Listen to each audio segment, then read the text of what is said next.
I learned a lot on my recent trip to the Red Castle Lakes with my baby, and I wanted to share some of the do's and don'ts that I learned. My first tip would be definitely do a trail run. Assemble all the things that you plan to take and make sure they fit in your pack. Do a long day hike or an overnighter or even just a camp out in your backyard to test your system. You definitely don't want to be out on the trail when you realize you forgot something you need or that your baby hates sleeping in a tent. My next tip would be to stay open and flexible. Realize that when you're hiking with a baby, you're going to be a lot slower than you were when it was just the two of you. My husband and I both had packs that weighed upwards of about 45 pounds, and we had to take frequent stops to let our baby stretch his legs. Have a backup plan. This means planning for all of the what ifs you can think of on the trail. What if the bugs are really bad? What if we get stuck in the rain? What if the baby doesn't feel well? Do you have teething gel? Do you have what the baby needs to keep them comfortable? All of those things, as much as possible, are important to think of. My next tip would be to take frequent stops. My baby will only ride in the pack for about 90 minutes at a time before he wants to get out, stretch his legs, be offered an opportunity to go to the bathroom and nurse.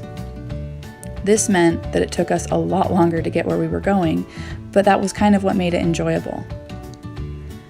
It's also important to be very aware of the temperatures. If you're hiking somewhere that is really hot during the day, it isn't a bad idea to consider hiking early in the morning and taking a long afternoon break during the heat of the day and then resuming your hiking in the evening.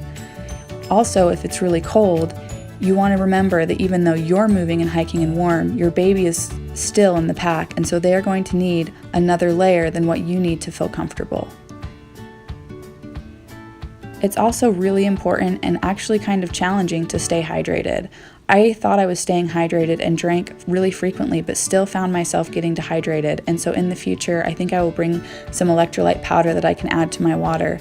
Especially as a nursing mother, you want to be sure that you're able to produce plenty of milk so that you can also keep your baby hydrated. Another tip I would offer is to drive separately if you're going with another couple or another family, because you never know what could happen and you may have to leave early. And this way, if you leave early, it doesn't mean that everybody has to leave early and your party can still enjoy their trip. I would also suggest that you don't hike in too far. I wouldn't recommend hiking in further than you're able to hike out, because you never know what can happen when you have a baby.